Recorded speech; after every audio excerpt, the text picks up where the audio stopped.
새벽 예배를 하나님께 드리도록 하겠습니다. 우리 다 같이 사도신경으로 우리 신앙 고백을 드립니다. 전능하사 천지를 만드신 하나님 아버지를 내가 믿사오며 그 외아들 우리 주 예수 그리스도를 믿사오니 이는 성령으로 잉태하사 동정녀 마리아에게 나시고 본디오 빌라도에게 고난을 받으사 십자가에 못 박혀 죽으시고 장사한 지 사흘 만에 죽은 자 가운데서 다시 살아나시며 하늘에 오르사 전능하신 하나님 우편에 앉아 계시다가 죄로서 산 자와 죽은 자를 심판하러 오시리라. 성령을 믿사오며 거룩한 공회와 성도와 서로 교통하는 것과 죄를 사하여 주시는 것과 몸이 다시 사는 것과 영원히 사는 것을 믿사옵나이다. 아멘. 우리 찬송가 27장 빛나고 높은 보좌와 그 위에 앉으신 하나님을 찬양드립니다.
(235장) 보아라 즐거운 우리 집 밝고도 거룩한 천국에 찬양 드리시겠습니다.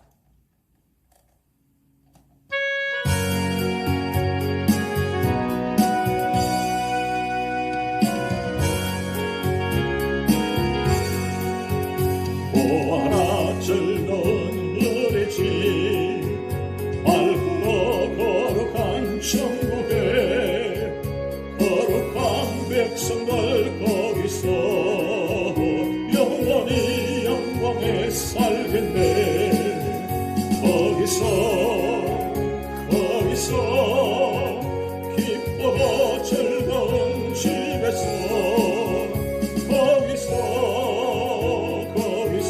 거기서 영원히 영광에 살겠네.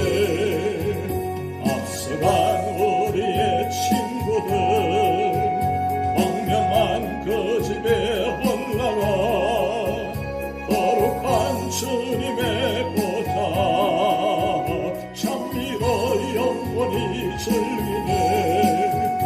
거기서 기쁘고 즐거운 집에서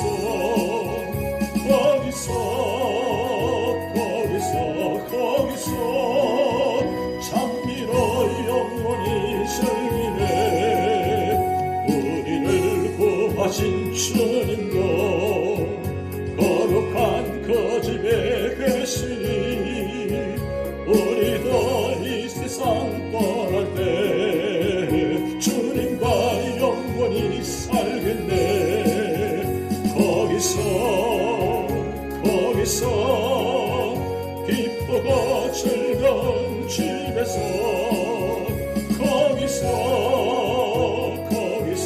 거기서 주님과 영원히 살겠네.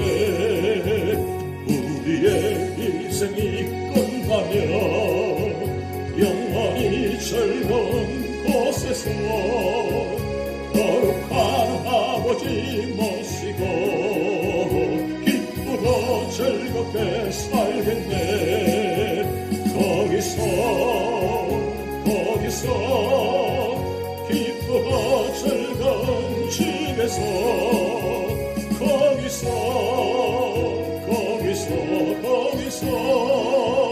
기쁘고 즐겁게 살겠네. 아멘. 오늘 우리에게 주신 하나님의 말씀은 요한계시록 4장 1절에서 11절 말씀입니다. 이 일 후에 내가 보니 하늘에 열린 문이 있는데 내가 들은 바 처음에 내게 말하던 나팔소리 같은 그 음성이 이르되 이리로 올라오라. 이후에 마땅히 일어날 일들을 내가 내게 보이리라 하시더라. 내가 곧 성령에 감동되었더니 보라 하늘에 보좌를 베풀었고 그 보좌 위에 앉으신 이가 있는데 앉으신 이의 모양이 벽옥과 홍보석 같고 또 무지개가 있어 보좌에 둘렀는데 그 모양이 녹보석 같더라. 또 보좌에 둘러 24 보좌들이 있고 그 보좌들 위에 24 장로들이 흰 옷을 입고 머리에 금관을 쓰고 앉았더라. 보좌로부터 번개와 음성과 우레소리가 나고 보좌 앞에 켠 등불 7이 있으니 이는 하나님의 7영이라. 보좌 앞에 수정과 같은 유리 바다가 있고 보좌 가운데와 보좌 주위에 네 생물이 있는데 앞뒤에 눈들이 가득하더라. 그 첫째 생물은 사자 같고 그 둘째 생물은 송아지 같고 그 셋째 생물은 얼굴이 사람 같고 독수리 같은데 네 생물은 각각 6날개를 가졌고 그 안과 주위에는 눈들이 가득하더라. 그들이 밤낮 쉬지 않고 이르기를 거룩하다 거룩하다 거룩하다 주 하나님 곧 전능하신 이여 전에도 계셨고 이제도 계시고 장차 오실 이시라 하고 그 생물들이 보좌에 앉아서 세세토록 살아계시는 이에게 영광과 존귀와 감사를 돌릴 때에 24 장로들이 보좌에 앉으신 이 앞에 엎드려 세세토록 살아계신 이에게 경배하고 자기의 관을 보좌 앞에 들이며 이르되 우리 주 하나님이여 영광과 존귀와 권능을 받으시는 것이 합당하오니 주께서 만물을 지으신지라 만물이 주의 뜻대로 있었고 또 지으심을 받았나이다 하더라. 아멘. 요한계시록은 성도들이 여러 가지 어려운 시험과 환난을 이기고 승리하도록 주신 말씀입니다. 하나님께서 요한에게 밤모섬에서 보여주시는 사장의 계시는 모든 피조물이 창조주 하나님께만 영광과 존귀와 감사와 찬양을 돌리기를 원하시기 때문입니다. 그렇다면 우리가 오직 하나님께만 영광과 찬양을 돌리려면 어떻게 해야 합니까? 첫 번째로는 1절에서 10절 말씀을 통해서 하나님을 중심으로 생활하라고 말씀합니다. 요한의 환상은 땅에서 하늘의 광경으로 바뀝니다.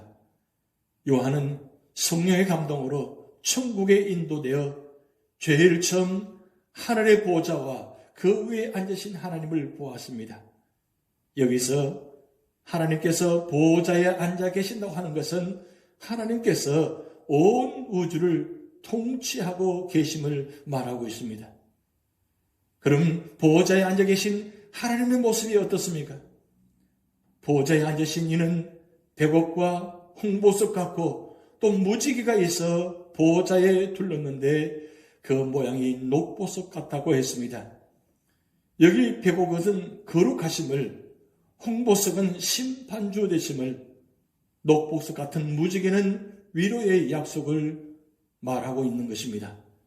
그러기에 하나님께서는 거룩하신 분으로 공의로 심판하시고 약속을 반드시 이루시는 분이십니다. 그렇다면 우리도 거룩하게 살기 위해 말씀과 기도에 전념해야 하는 것입니다. 그래야 상급 심판 때 하나님께로부터 칭찬을 받게 되고 약속의 말씀을 지켜 복을 받습니다.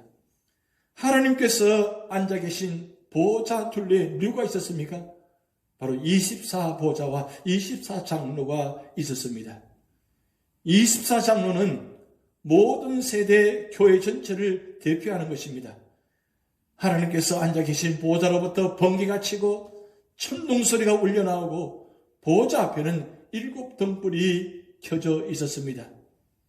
여기 번개와 음성과 뇌성은 하나님의 능력과 위엄을 지니신 하나님의 장엄한 모습을 나타내고 있습니다. 하나님께서는 거룩하시고 완전하신 거로 죄를 미워하십니다. 또 7영은 성령을 말하고 등불은 복음의 빛을 말합니다. 하나님의 보좌로부터 하나님의 심판과 성령과 빛 모든 것이 나오는 것입니다. 그러므로 우리는 죄를 짓지 말아야 하는 것입니다. 죄를 미워하고 성령으로 충만하여 복음을 전해야 하는 것입니다. 하나님의 보좌 앞에 무엇이 있다고 말씀하고 있습니까? 수정 같은 유리바다가 있습니다. 수정 같은 유리바다는 의와 성결을 말합니다. 또 하나님 앞에서는 모든 것이 벌거벗은 것 같은 드러남을 가리키는 말로서 타락한 인간은 누구나 거룩하신 하나님께 나갈 수가 없는 것입니다.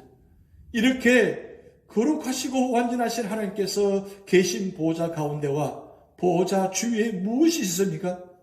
속량을 함을 받고 새로 지으심을 받은 네 생물이 있었습니다.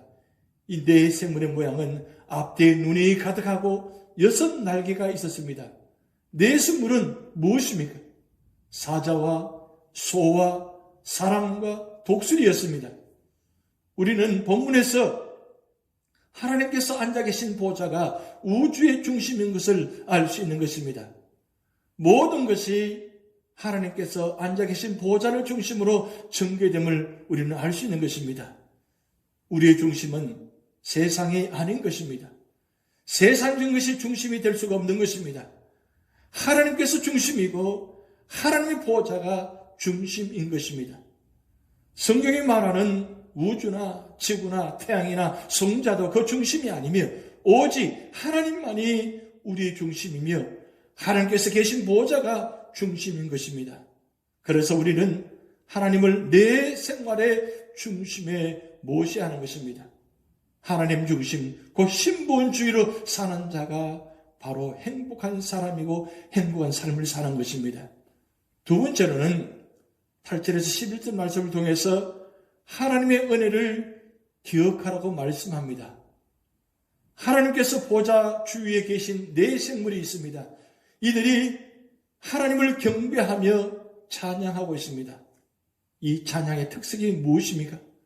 하늘 보좌에서 불러지는 찬양입니다. 다시 말하면 천국에서 부르는 새 노래를 말하고 있는 것입니다. 또 이 찬양의 특성은 24장로와 네 생물들의 노래입니다. 곧 구원사역에 동참하고 그 구원의 은총에 감복한 자들만이 부르는 노래입니다. 또한 이 찬양의 특성은 밤낮을 가리지 않고 드리고 있습니다. 하나님의 거룩하심과 전능하심과 영원하심을 찬양하고 있습니다. 하나님께서는 찬양을 받으시기에 지극히 합당하신 분인 것입니다. 네 생물의 찬양 뒤에 24장로들이 합창하고 있습니다. 어떻게 찬양하고 있습니까? 엎드려 경배하며 성령의 면류관을 바치고 있습니다. 또 창조주 하나님께 영광을 돌리고 있습니다. 11절을 주목해 보시기 바랍니다. 영광과 존귀와 감사와 능력을 거룩하시고 영원하신 하나님께만 돌리고 있습니다. 그렇다면 오늘 예수 그리스도를 통해 구원받은 그리스도인들은 하나님을 내 생활의 중심에 모시며 높이고 찬양과 영광을 돌려야 하는 것입니다. 정말 하나님의 은혜를 기억한다면 날마다 하나님의 영광과 존귀와 감사와 능력을 쉬지 않고 찬양해야 하는 것입니다. 하나님의 거룩하심과 전능하심과 영원하심을 찬양한다는 말씀입니다. 로마서 12장 1절 말씀에 그러므로 형제들아 내가 하나님의 모든 자비하심으로 너희를 권하노니 너희 몸을 하나님이 기뻐하시는 거룩한 산 제물로 드리라. 이는 너희가 영적 드릴 예배니라. 그리고 고린도전서 10장 31절 말씀에 그런즉 너희가 먹든지 마시든지 무엇을 하든지 다 하나님의 영광을 위하여 하라. 우리가 왜 찬양을 많이 부르고 있습니까? 왜 찬양을 해야 됩니까? 천국에 가서 찬양을 드리기 위해서 준비하는 시간들입니다. 그래서 예배 때마다 우리는 찬양 드리고 있습니다. 할 수만 있으면 찬양을 많이 부르시기 바랍니다. 우리 삶의 자리에도 할 수만 있으면 찬양을 부르시기 바랍니다. 왜냐하면 천국에서는 24시간 찬양 부르는 곳이기 때문입니다. 그래서 우리는 날마다 숨쉬는 순간마다 하나님을 찬양하며 그 찬양 가운데 거하신 하나님께 영광을 돌리며 그리고 천국을 바라보면서 천국에 계신 하나님을 찬양 드릴 때 우리의 자리가 천국이 임하는 자리가 될 줄 믿습니다. 사랑하는 성도 여러분, 두 가지를 꼭 기억하시면 좋겠습니다. 첫째는 내 생물과 24장로의 행동을 통하여 하늘나라는 하나님을 예배하는 곳임을 기억하면 좋겠습니다. 그래서 이 땅에서 하나님을 밤낮 예배하는 성도, 하나님의 거룩하심을 인정하는 성도, 자신의 가장 귀한 것을 드리는 성도는 이미 하늘나라의 삶을 살아가고 있는 것입니다. 두 번째로는 이 세상의 삶이 힘들고 어려우신 분이 계신다면 하나님의 보좌를 바라보시기 바랍니다. 하나님의 보좌로부터 하나님의 주권과 통치가 은혜로 흘러나오기 때문입니다.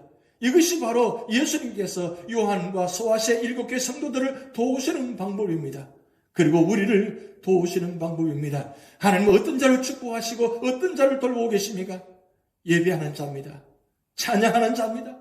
하나님은 예배하는 자, 찬양을 드리는 자를 기뻐하시고 바라보시고 충모하시고 우리 삶의 자리에 함께 임재하셔서 임마누엘 하나님께서 우리가 영원토록 동행하시고 그 하나님의 은혜가 우리가 예배드리고 찬양 드릴 때마다 우리와 함께 하시고 그래서 은혜와 진리가 충만한 역사가 우리 가운데 나타나기 때문입니다. 오늘도 우리 삶의 자리에 찬양 드릴 때마다 예배 드릴 때마다 기도할 때마다 하나님께서 기뻐 받으시고 놀라운 하나님의 임재의 자리를 체험하는 그런 축복된 자리가 되시기를 주님의 이름으로 축복드립니다. 기도하시겠습니다. 하나님 아버지, 오늘 요한계시록 4장을 통해서 하늘 예배의 모습을 보았습니다. 24장로와 네 생물들이 함께 한 마음으로 주님을 찬양하는 모습을 보았습니다. 오늘도 우리 삶의 자리에 믿는 성도로서 하나님 기뻐하시는 성도로서 우리의 모든 삶의 자리가 예배의 자리 되게 하시고 찬양의 자리가 되게 하여 주셔서 찬양 드리는 그 순간에 하나님께서 임재하셔서 우리 찬양을 받아주시고 우리 모든 삶의 자리마다 은혜와 진리가 충만한 놀라운 구원 역사가 나타나게 하여 주시옵소서. 감사드리며 예수님의 이름으로 축복하며 기도하옵나이다. 아멘. 다 같이 주기도문 하시겠습니다. 하늘에 계신 우리 아버지여, 이름이 거룩히 여김을 받으시오며 나라의 임하옵시며 뜻이 하늘에서 이룬 것 같이 땅에서도 이루어지이다. 오늘날 우리에게 일용할 양식을 주옵시고 우리가 우리에게 죄전자를 사하여 준 것 같이 우리 죄를 사하여 주옵시고 우리를 시험에 들게 하지 마옵시고 다만 악에서 구하옵소서.